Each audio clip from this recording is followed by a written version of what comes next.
Déjame ser honesto contigo. Hay algo que me ha estado molestando, una pregunta que me quita el sueño, como físico teórico.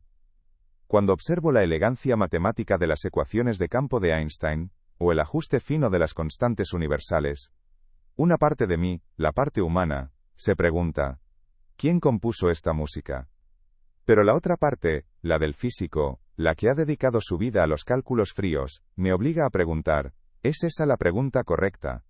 Este conflicto es el núcleo de lo que discutiremos hoy. Dime desde qué ciudad y a qué hora estás viendo este video. Permítanme ser brutalmente claro. Cuando la mente humana busca una prueba, secretamente espera un espectáculo local. Una señal en nuestros cielos. Un mensaje en nuestro lenguaje. Esta es nuestra primera y más profunda equivocación. Es un error de escala tan monumental, que vicia la pregunta desde su inicio. El cine nos ha vendido una idea profundamente provinciana de Dios.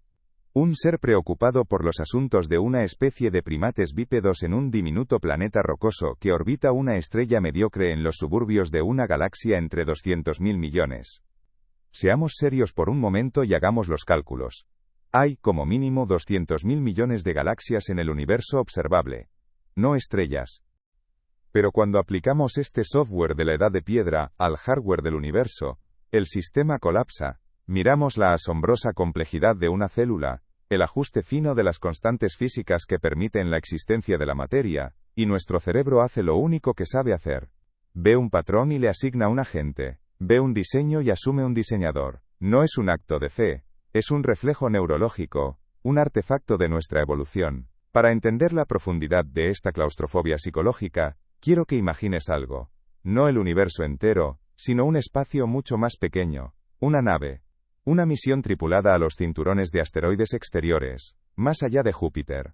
6 tripulantes en un cilindro de metal de unos pocos cientos de metros cúbicos. Llevan 3 años de viaje. La Tierra ya no es un disco azul y blanco. Es una estrella más, apenas distinguible de las demás. Y solo si sabes exactamente dónde mirar. Marte fue un punto rojo que visitaron hace 2 años. Ahora, solo hay oscuridad, el brillo distante del Sol y el silencio. Y es un tipo de silencio que ningún ser humano está preparado para experimentar. No es la ausencia de ruido. Es la presencia abrumadora del vacío. Dentro de la nave, el único sonido es el zumbido constante y monótono del soporte vital. Galaxias. Cada una de ellas, como nuestra Vía Láctea, contiene entre 100.000 y 400.000 millones de estrellas. La matemática se vuelve obscena rápidamente. Estamos hablando de un número de estrellas que se escribe con un 2 seguido de 23 ceros. Y la mayoría de esas estrellas tienen planetas. Trillones sobre trillones de mundos. La analogía de que la Tierra es un grano de arena en la playa cósmica, es una subestimación insultante. La Tierra no es un grano de arena en una playa. La Tierra es un átomo específico dentro de un grano de arena específico, en una playa específica, en un planeta cubierto de playas. Y nosotros estamos exigiendo que el arquitecto de todos los océanos y todos los mundos, nos deje una nota personal en nuestro átomo particular. Cualquier prueba de una inteligencia creadora para ser científicamente creíble, no puede ser local. No puede depender de un libro escrito en arameo, de una visión en el desierto, o de un milagro presenciado por unos pocos. Una prueba real tendría que ser universal. Tendría que ser una constante física, una anomalía matemática en el valor de pi, que se resuelve en un mensaje, detectable por cualquier civilización en cualquier galaxia que desarrolle la radioastronomía. Tendría que ser una ley de la termodinámica que no encaja. El reciclador de aire, el zumbido de la aviónica, el suave murmullo de los ventiladores. Es el sonido de tu propia supervivencia enlatada. Fuera, hay un silencio tan profundo y absoluto que la mente se rebela contra él. Un silencio que grita la verdad de tu aislamiento. Estás a miles de millones de kilómetros de cualquier cosa que se parezca a un hogar. Y luego está el retraso en la comunicación. Cuando hablan con el control de la misión, hay un abismo de 40 minutos entre la pregunta y la respuesta. 20 minutos para que su voz, viajando a la velocidad de la luz, llegue a la Tierra. 20 minutos para que la respuesta regrese. No hay conversación. Solo monólogos lanzados al vacío, esperando un eco diferido. Las relaciones con sus seres queridos se desvanecen. Se convierten en intercambios de informes de estado. La conexión emocional se atrofia y muere en ese abismo de silencio electromagnético. La tripulación está sola. Completamente sola. En ese entorno, la psique humana comienza a desmoronarse. El enemigo ya no es el vacío exterior ni la radiación, el enemigo está adentro. En la mente de cada tripulante y en el espacio confinado que comparten. Pequeños hábitos se magnifican hasta convertirse en actos de agresión insoportables. La forma en que un compañero mastica. Algo tan fundamental que no pudiera ser ignorado. Todo lo demás es ruido estadístico. En la ciencia ficción, naves como el Enterprise cruzan la galaxia en unos pocos años. La realidad es más humillante. Nuestras sondas Voyager, los objetos más rápidos y lejanos que hemos lanzado, viajan a unos 17 kilómetros por segundo. A esa velocidad, tardarían más de 70.000 años en llegar a la estrella más cercana, Próxima Centauri. Para cruzar nuestra propia galaxia, solo nuestra Vía Láctea, necesitarían más de 1.700 millones de años. Nuestra especie ni siquiera existía hace 1.700 millones de años. Y eso es solo para cruzar nuestro vecindario inmediato. Esta es la escala del problema. Antes de hablar de física exótica, debemos comprender la geografía. Estamos pidiendo una aguja en un pajar del tamaño de continentes, sin saber si la aguja existe, y sin poder movernos más allá del tallo de hierba en el que nacimos. La diferencia de escala es francamente aterradora. Aniquila nuestro sentido de importancia. Si te interesa entender la matemática real que se esconde detrás de la fantasía y el deseo, considera suscribirte. En este canal no vendemos consuelo fácil. Miramos los números en crudo, porque es la única forma de empezar a hacer las preguntas correctas. El universo no nos debe respuestas sencillas, y la primera lección que nos enseña es la humildad. El sonido de su respiración por la noche. La paranoia se infiltra como un gas invisible. Una mirada que dura un segundo de más. Una puerta que se cierra con demasiada suavidad. La mente, privada de estímulos externos, se vuelve sobre sí misma. Empieza a crear sus propios patrones. El ingeniero de sistemas se convence de que una fluctuación aleatoria en los sensores de energía no es un error de hardware, sino un mensaje. Un código. La bióloga tiene pesadillas recurrentes con una forma geométrica imposible, y empieza a verla en los patrones de condensación de las ventanas.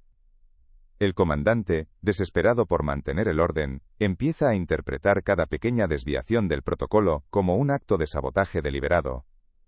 El cerebro, en su desesperada necesidad de encontrar significado en un entorno sin él, empieza a inventarlo. Busca un agente, una causa, una intención detrás del ruido blanco de la existencia. ¿Es una inteligencia alienígena? ¿Es una manifestación de sus propias mentes fracturadas? ¿O es algo más?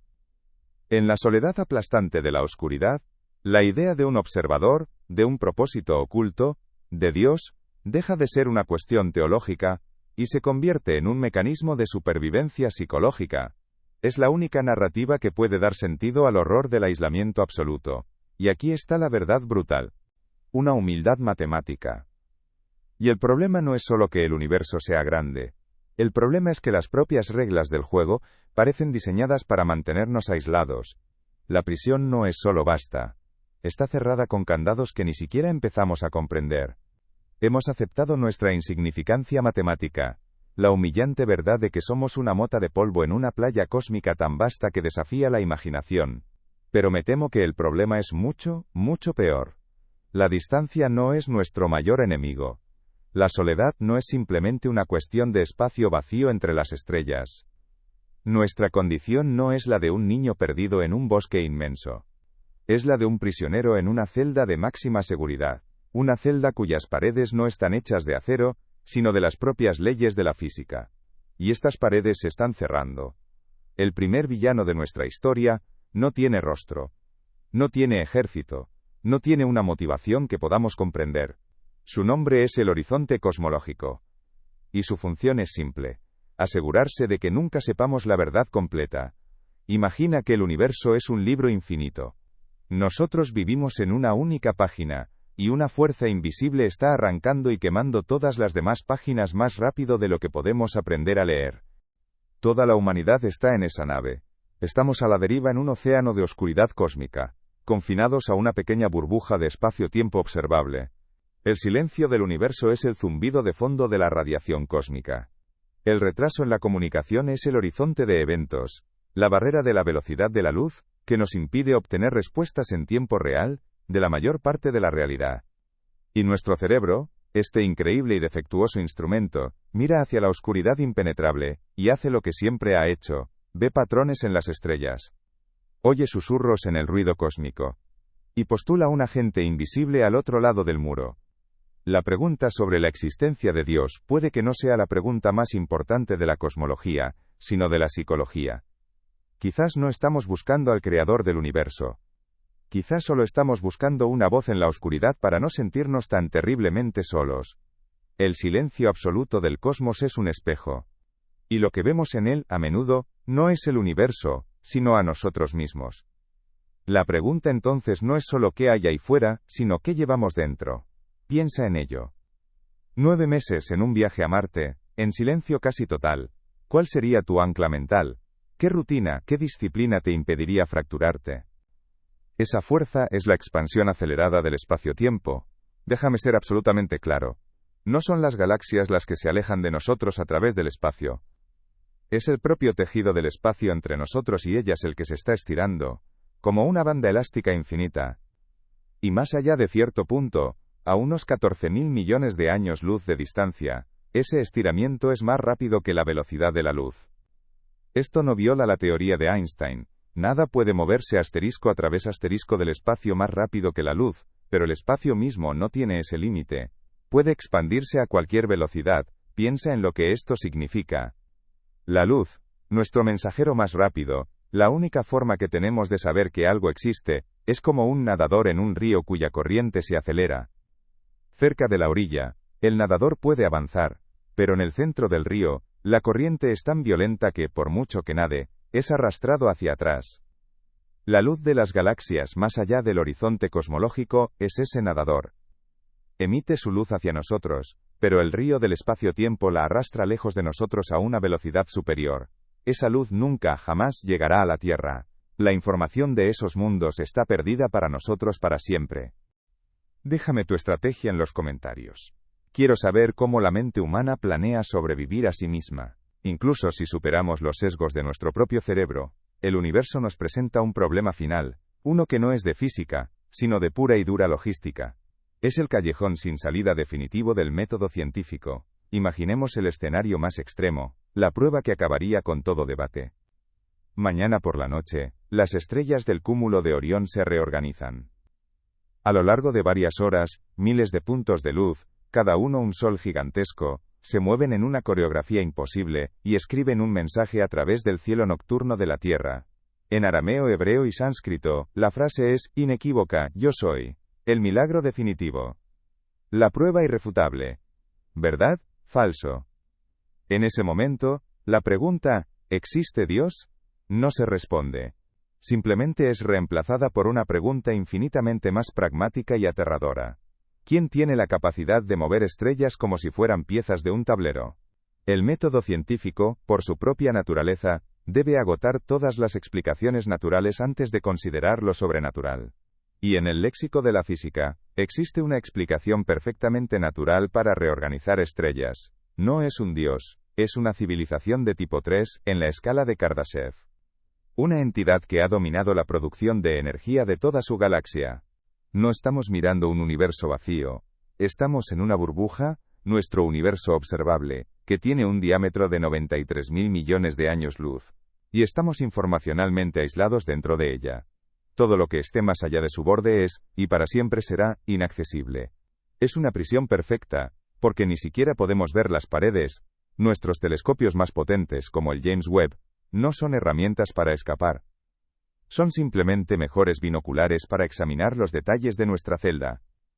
El Webb puede ver la luz de las primeras galaxias que se formaron asterisco dentro asterisco de nuestra burbuja, pero no puede ver ni un milímetro más allá de la pared.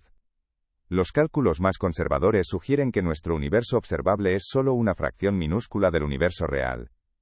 Se estima que el cosmos en su totalidad es al menos 250 veces más grande en diámetro. Haz las cuentas. Esto significa que el volumen de realidad que podemos ver es menos del 0,01% del total. Más del 99,99% de nuestro propio universo está, y para siempre estará, fuera de nuestro alcance. Cualquier evidencia de un creador, cualquier civilización, cualquier ley física diferente, cualquier respuesta a nuestras preguntas más profundas que resida en esa inmensidad, es tan inexistente para nosotros como los sueños de una piedra. Para tal civilización, mover un sol no es un milagro, es un proyecto de ingeniería. Un gran proyecto sin duda, pero sometido a las leyes de la física. ¿Cómo distinguiríamos científicamente un acto divino, que por definición está fuera de la física, de la tarjeta de visita de una civilización tan avanzada, que su tecnología es, para nosotros, indistinguible de la magia? No podríamos. La hipótesis de Dios es un cheque en blanco que puede explicar cualquier cosa, y por lo tanto no explica nada de forma verificable. La hipótesis de una civilización tipo 3 es, en principio, falsificable. Podríamos buscar las firmas energéticas de su obra, los rastros de su ingeniería. La ciencia siempre se decantará por la hipótesis comprobable. El listón para probar un creador no es alto, es infinitamente alto. Pero seamos brutalmente honestos por un momento. Dejemos de lado las civilizaciones galácticas y los mensajes estelares. Este debate es un lujo intelectual. La verdadera barrera, el verdadero baño de agua fría, no está en las estrellas. Está aquí mismo, en la Tierra. Está en nuestras salas de juntas, en nuestros parlamentos, en nuestras hojas de cálculo.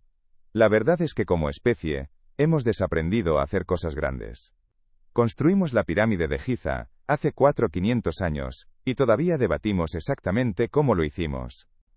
Somos como el pez dorado en la pecera, capaces de estudiar el agua y la grava, pero fundamentalmente incapaces de concebir o probar la existencia del cuarto en el que se encuentra la pecera. Y aquí es donde el horror se vuelve físico. ¿Qué pasaría si intentáramos llegar a ese borde? ¿Qué le haría a la carne humana intentar tocar la pared de nuestra prisión? Olvida la ingeniería, olvida el combustible, imagina que de alguna manera pudieras viajar hasta el límite de lo observable. No encontrarías una pared de cristal. Encontrarías el infierno. Estarías viajando no solo a través del espacio, sino también del tiempo. El borde de nuestro universo observable es también el eco del Big Bang, la radiación cósmica de fondo. No es el suave zumbido que detectan nuestros radiotelescopios. De cerca, es un horno. La energía primordial de la creación. Al acercarte, la radiación gamma te despojaría de tus electrones. Tus moléculas se desgarrarían. El agua de tus células empezaría a hervir, no por calor, sino porque los enlaces de hidrógeno que la mantienen líquida serían aniquilados. Tu ADN, el código que te hace humano, no solo se rompería, sería borrado, mutando en una sopa caótica de nucleótidos sin sentido en menos de un nanosegundo. Tus huesos, la estructura que te sostiene, se sublimarían en un gas de calcio y fósforo. Hace más de 50 años, construimos el cohete Saturno V, una bestia de 111 metros de altura que podía lanzar el peso de una locomotora a la Luna. Hoy, no podríamos construirlo. No es una exageración. Los planos existen, pero la infraestructura, las cadenas de suministro, las miles de compañías especializadas, el conocimiento práctico transmitido de un ingeniero a otro, todo eso se ha evaporado.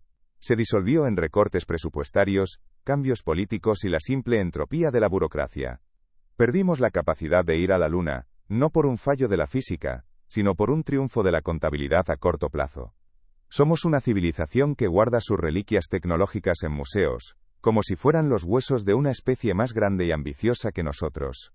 Hablamos de sondear el Big Bang, pero nuestro telescopio más avanzado, el James Webb, un milagro de la ingeniería, fue un infierno logístico que tardó más de 20 años en construirse, con un sobrecoste que se multiplicó por 10. No por desafíos físicos insuperables, sino por revisiones de comités, luchas políticas por los contratos, y una parálisis burocrática que casi lo cancela en múltiples ocasiones. La energía necesaria para perforar el muro de Planck es inimaginable, pero la energía que malgastamos en luchas internas, en competencia inútil y en una versión sistémica al riesgo, es perfectamente medible. No morirías.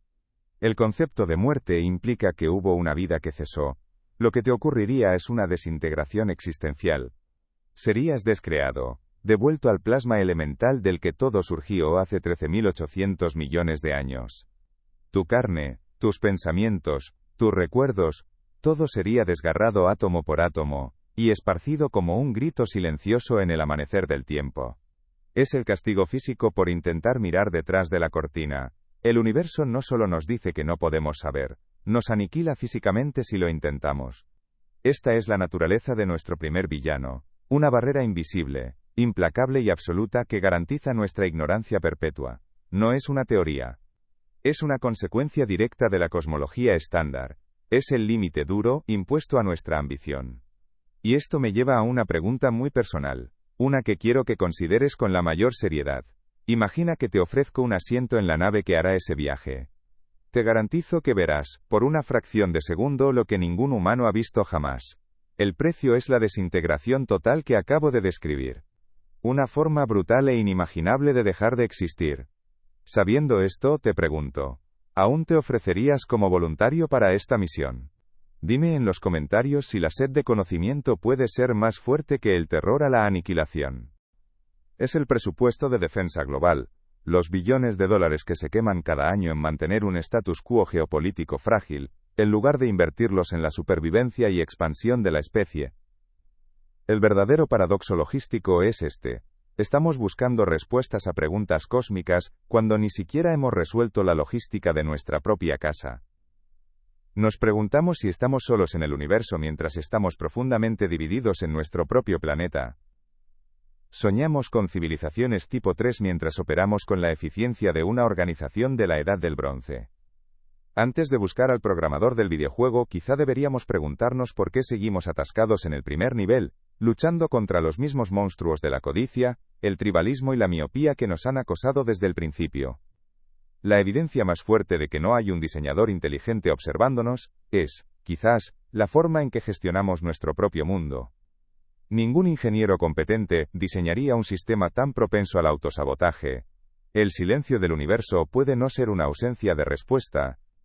Puede ser simplemente el resultado de que la pregunta es irrelevante para una especie que aún no ha aprendido a colaborar, a construir a largo plazo, y a dejar de perder el conocimiento que tanto le costó adquirir.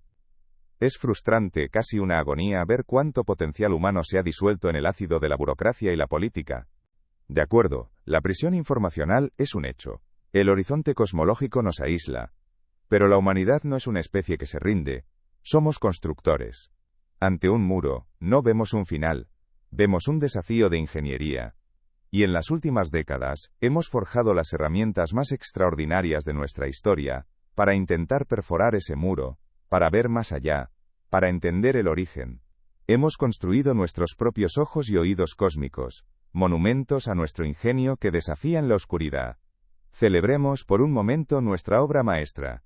El telescopio espacial James Webb es mucho más que un observatorio.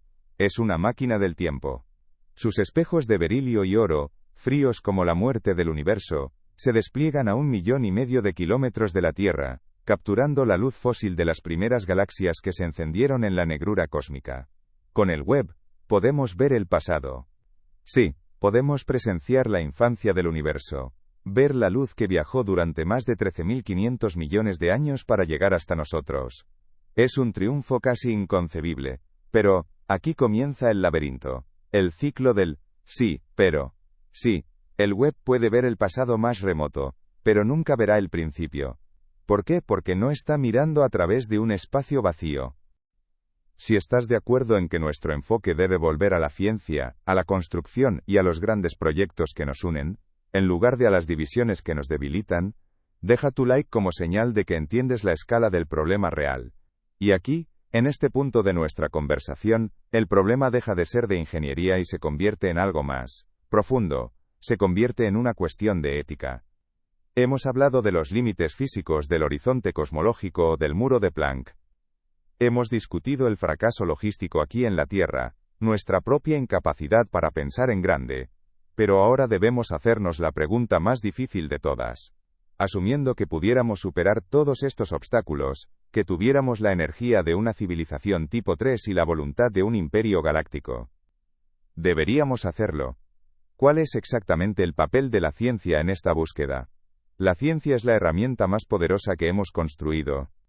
Es un método, un proceso riguroso para interrogar a la realidad y obligarla a entregar respuestas verificables y falsables.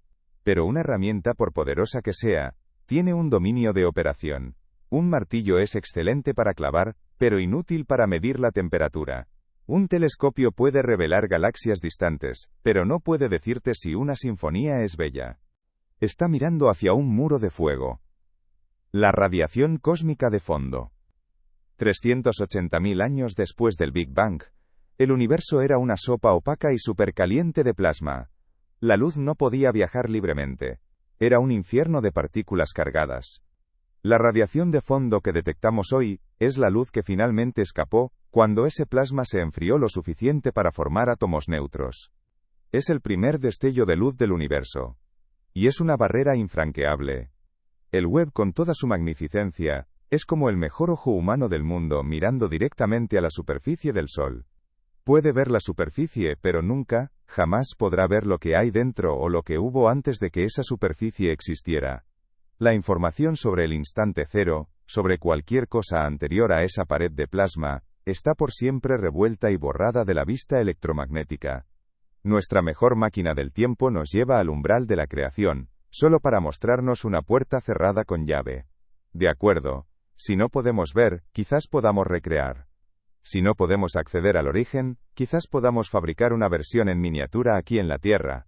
Y para eso construimos el Gran Colisionador de Hadrones, el LHC.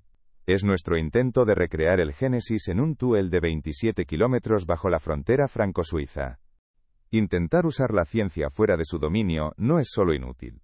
Es, en un sentido profundo, una profanación. Y aquí yace el verdadero peso moral de esta cuestión. Al exigir que la ciencia pruebe o refute a Dios, no estamos elevando la ciencia. La estamos corrompiendo. La estamos arrastrando a un terreno donde sus reglas no aplican, forzándola a convertirse en lo que no es, un sistema de creencias. Cuando un científico afirma que la ciencia refuta a Dios, ha dejado de ser un científico en ese momento, y se ha convertido en un predicador de un dogma diferente. Ha violado el principio fundamental de su propia disciplina, no hacer afirmaciones que no se pueden probar, pero la profanación es doble. Porque al mismo tiempo, destruimos la naturaleza misma de la fe. Al exigir una prueba física, un milagro medible, o una ecuación final que contenga la firma del Creador, estamos reduciendo lo trascendente a lo mundano. Estamos pidiendo que lo infinito quepa en nuestros finitos instrumentos de medición. Un Dios que puede ser detectado por un acelerador de partículas, o cuya existencia puede ser deducida de la radiación de fondo de microondas, ya no es el motor inmóvil de Aristóteles, ni el Brahman de los Upanishads, ni el Dios de Spinoza. Es simplemente un físico más poderoso. Aceleramos protones a 99,999991% de la velocidad de la luz, y los hacemos chocar, generando temperaturas 100.000 veces más calientes que el centro del Sol.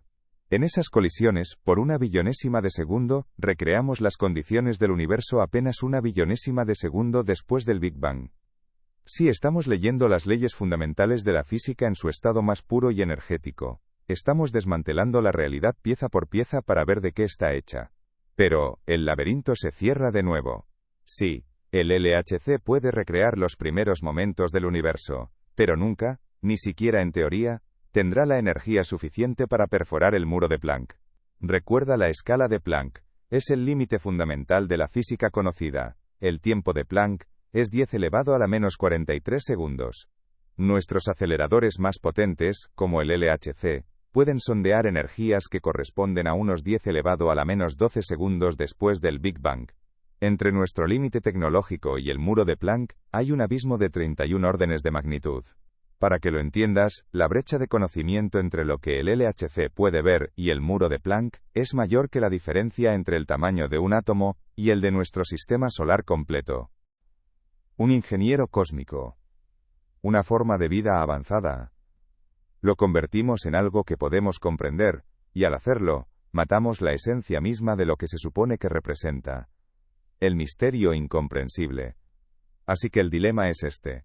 ¿Estamos realmente en una noble búsqueda de la verdad última, o estamos cometiendo un doble suicidio intelectual?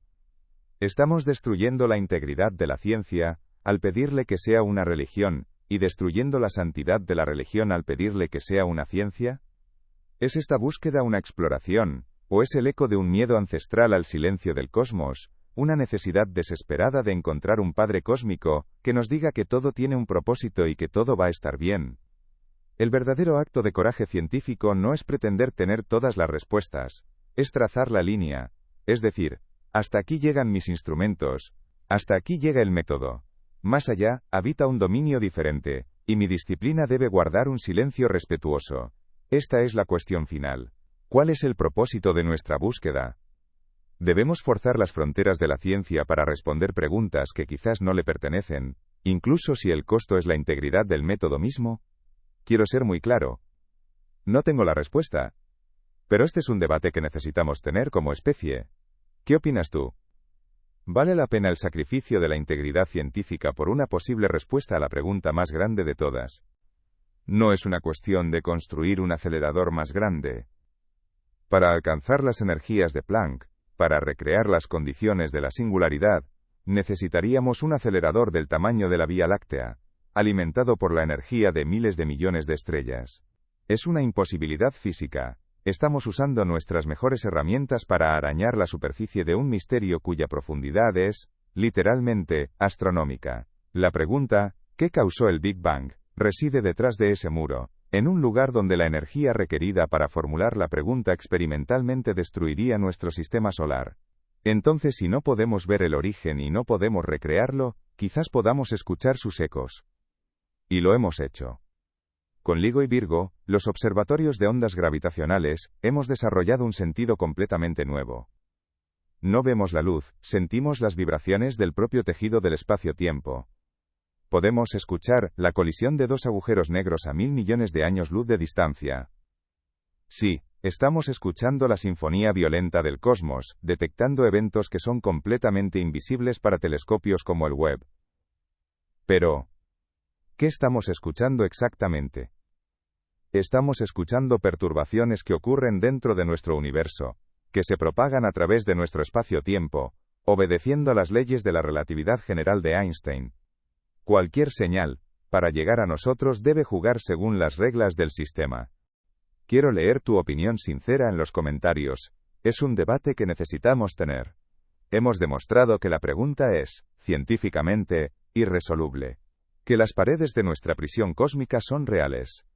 El horizonte cosmológico nos aísla, el muro de Planck borra el origen, y el principio de falsabilidad desarma nuestra lógica. Ante esta realidad, la conclusión parece ser un jaque mate cósmico. Un universo frío, indiferente, que se niega a darnos la respuesta que más anhelamos. Aquí es donde muchos se rinden. Ven un callejón sin salida, un fracaso del espíritu humano. Pero eso es un error de perspectiva. Es el error de un prisionero, que no se da cuenta de que la puerta de su celda siempre estuvo abierta, y que el universo no es una prisión, sino un lienzo en blanco. La imposibilidad de una prueba no es una derrota, es una liberación. Nos libera de la tiranía de una respuesta prefabricada, de la carga de un destino escrito por una entidad externa. Si el universo nos entregara un manual de instrucciones con la respuesta en la primera página, nuestro viaje habría terminado antes de empezar. Pero no lo hace. El universo nos entrega algo mucho más aterrador y a la vez, mucho más glorioso, una responsabilidad absoluta. El sentido y el propósito no son datos que se descubren con un telescopio. Una hipotética entidad creadora que existiera fuera del espacio-tiempo, no podría generar una onda gravitacional dentro de él, sin convertirse, en ese mismo acto, en un fenómeno físico sujeto a las leyes que pretendemos investigar. Es la analogía del radio. LIGO es una antena increíblemente sensible, pero sigue sintonizada en la misma y única emisora, universo físico. No puede captar señales de una dimensión diferente. Cualquier mensaje divino, para ser detectable por nuestros instrumentos, tendría que disfrazarse de fenómeno natural, y en ese momento, se volvería indistinguible de uno. Este es un laberinto de ingeniería fascinante. Un rompecabezas sin solución aparente. Cada herramienta que construimos, cada avance que logramos, nos da una imagen más nítida, de las paredes de nuestra celda. Si estás disfrutando de este análisis técnico profundo, de esta inmersión en los límites de lo posible, asegúrate de estar suscrito. Tenemos muchos otros misterios de la física que intentar resolver juntos. La conclusión de este acto es brutalmente simple. Nuestras herramientas más avanzadas, los pináculos de la inteligencia humana, no están fallando. Al contrario, están funcionando a la perfección. El James Webb está perfectamente diseñado para detectar fotones dentro de nuestro universo observable. El LHC está perfectamente diseñado para colisionar partículas que obedecen al modelo estándar. LIGO está perfectamente diseñado para detectar ondulaciones en el tejido del espacio-tiempo. Son estructuras que deben ser diseñadas, programadas y construidas. Nuestra especie ahora mismo ni siquiera califica como una civilización tipo 0 en la escala de Kardashev. Consumimos los restos orgánicos de una estrella muerta, y apenas hemos comenzado a rascar la superficie de la energía de nuestro propio planeta. Pero el camino está trazado. Una civilización tipo 1, que ha dominado por completo los recursos energéticos de su mundo, que controla su clima, su geología. Una civilización tipo 2, que ha construido una esfera de Dyson, y aprovecha toda la energía de su estrella anfitriona. Y más allá el objetivo final, una civilización tipo 3, una entidad galáctica, inmortal, que ha trascendido la biología, y cuyas capacidades de ingeniería nos parecerían a nosotros indistinguibles de las de un dios. El viaje para convertirnos en una civilización de tipo 1, 2 o 3, no es para encontrar la respuesta final. Es para convertirnos en una especie digna de hacer las grandes preguntas. Quizás una inteligencia de tipo 3, capaz de manipular el espacio-tiempo a voluntad, pueda mirar más allá del muro de Planck. Quizás pueda leer la información contenida en la singularidad del Big Bang, como nosotros leemos un disco duro. Quizás para ellos, la pregunta a quién escribió el código, ya no es una cuestión de fe, sino de ingeniería inversa. Su perfección es su limitación. Son herramientas para medir el interior de la caja, y por lo tanto, son conceptualmente incapaces de detectar cualquier cosa que esté fuera de ella. Cada triunfo de la ingeniería es, a su vez, el descubrimiento de un barrote más grueso, de un muro más sólido. No estamos fracasando en encontrar una respuesta. Estamos teniendo un éxito rotundo en demostrar que la pregunta, tal como la formulamos, está fuera del alcance de cualquier método de ingeniería concebible. Hemos construido los instrumentos más perfectos de la historia. Espejos pulidos a una escala nanométrica para capturar la luz de las primeras estrellas. Imanes superconductores enfriados a temperaturas más bajas que el propio espacio profundo para colisionar partículas en el umbral del tiempo. Interferómetros tan sensibles que pueden detectar una arruga en el tejido del espacio-tiempo a millones de años luz de distancia. Hemos perfeccionado nuestras herramientas. Son extensiones casi divinas de nuestros sentidos, capaces de ver lo invisible y escuchar lo inaudible. Pero hemos ignorado una falla fundamental en todo el sistema. El instrumento que procesa los datos, el que formula las preguntas, el que anhela la respuesta, es el componente más antiguo, más sesgado y más frágil de todos. El cerebro humano. Y este es el problema. Nuestro hardware neural no fue diseñado en un laboratorio de cosmología. O quizás, al alcanzar ese nivel, la pregunta misma se vuelve irrelevante. El aparente silencio del cosmos no es una señal de ausencia, no es un vacío. Es la más profunda señal de respeto, es la máxima expresión de confianza. Es el universo diciéndonos, aquí están las leyes, aquí están las constantes, la materia, la energía. Ahora constrúyanse a sí mismos. Creen su propio propósito. Sean la respuesta que tanto buscan.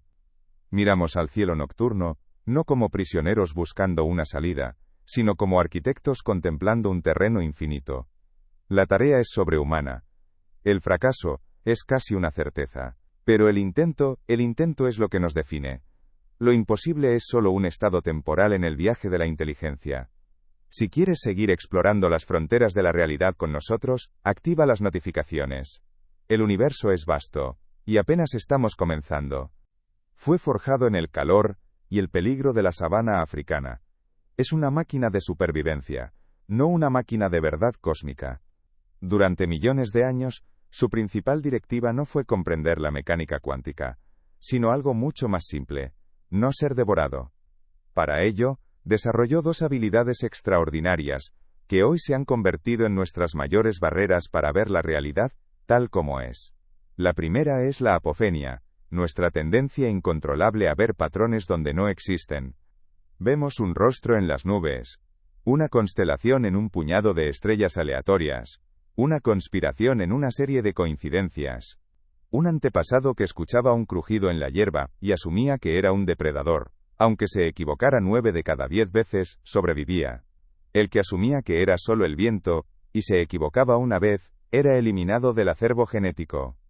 Estamos programados para encontrar orden en el caos, porque el orden es predecible, y la predicción es supervivencia.